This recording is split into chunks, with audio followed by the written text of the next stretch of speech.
Could it be true? Has the internet become a place where saying what you want to say is a thing of the past? Hi, my name is Agna. Welcome to the diner. Are you hungry? Ah, the internet. A place we all come to. For some of us, it's daily, and for others, they're still typing www. before going to a website. It's a wonderful place, but it's also the darkest. It's a reflection of the world. We have things set in place to keep things running smoothly. VPNs to keep you safe, password protection, and sharing as much or as little to the world as you would like. At first, it sounds like a dream. You can say what you want, be the dream version of you, and be free. But there's a catch. You have to follow the guidelines and the terms of service. Yes, the things that most of us never read and just click the checkbox. I know it's long and it's boring, but you're the one who clicked I agree. But remember, this is a reflection of the world. While the most popular and profitable faces can choose which guidelines they want to follow, the rest of us are tiptoeing around trying not to get canceled or have things removed from platforms. TikTok removes things for no reason, and if you're lucky, they'll just mute the audio. YouTube will demonetize you but keep things up, or worse, demonetize you and remove videos months or even years later after they've been uploaded. If the guidelines didn't change, why was that content acceptable then but not now? And if they did change, the content was created during that time of those guidelines. You should only have to follow the new guidelines for new content created. And Instagram is all over the place. The only free-for-all places left are Twitter, Reddit, some forums, and if you're risky, the dark web. What I don't get about all of these platforms is they'll put so much work into deleting content, but they still won't get rid of all of these bots. Although these platforms have automated systems, they fail a lot. But what makes everything worse are the people in this situation. People can't handle jokes, no one wants to be offended, and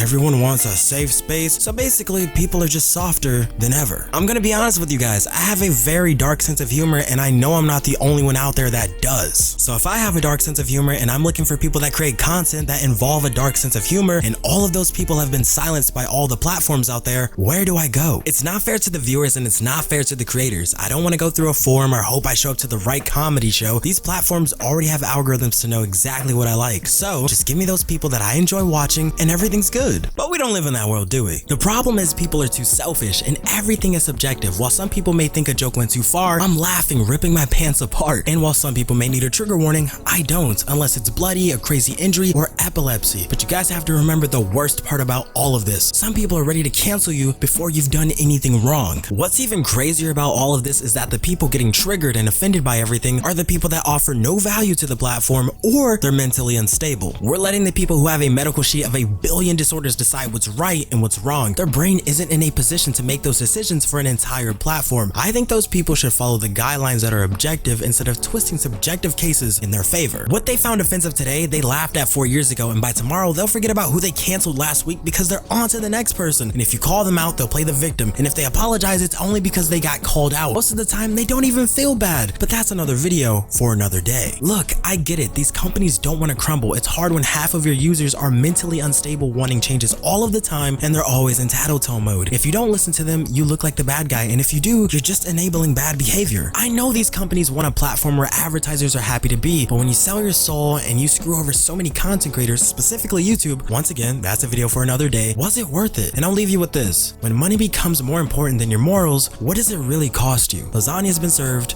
Good night, everyone.